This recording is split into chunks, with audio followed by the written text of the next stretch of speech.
चला तर आज आपण बनवूया पत्तागोबीची भाजी. छान, ती लहान मुलांनाही छान वाटेल. 2 चमचे तेल टाकायचं, राई आणि जिरं टाकून घ्यायचं छानपैकी आणि मस्त फोडणी बसते. ठीक आहे.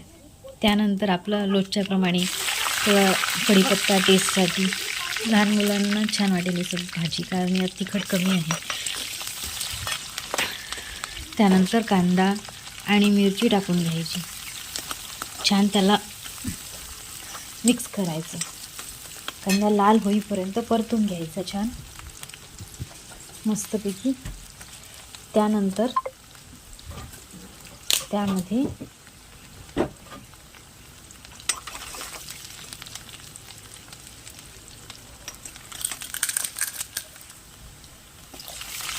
त्यात थोडं लसूण आणि अद्रकची पेस्ट टाकायची.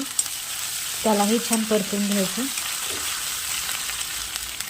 व्यवस्थित परतून झाल्यानंतर त्यात आपण तिखट मीठ वगैरे आपलं टाकून देऊ.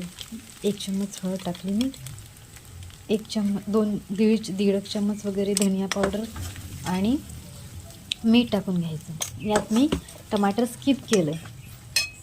विदाऊट टमाटर पण ही छान भाजी होती,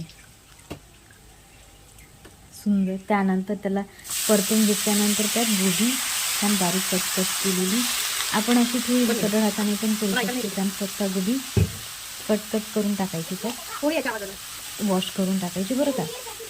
ठीक आहे. त्यानंतर त्याला परतून घ्यायचं व्यवस्थित. कोणाकोणाला लाल कलरची, कोणाला पिवळ्या कलरची आवडते ना, माझी येलो कलरची असते बरं का. छान अशी परतून घ्यायची व्यवस्थित. फोडणी सगळ्याला बसली पाहिजे बरोशीत अशा पद्धतीने. त्यानंतर थोडं पाणी टाकायचं. जास्त पाणी नाही टाकायचं, नाही तर पत्तागोबी ही पाणचट होते, छान नाही वाटत. त्यानंतर परत ठेवून थोडा वेळ झाकून घ्यायचं.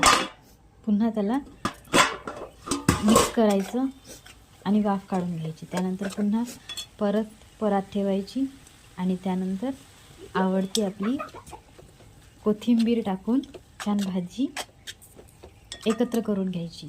ही झाली आपली पत्तागोबीची टेस्टी भाजी. ही लहान मुलांना खूप आवडेल.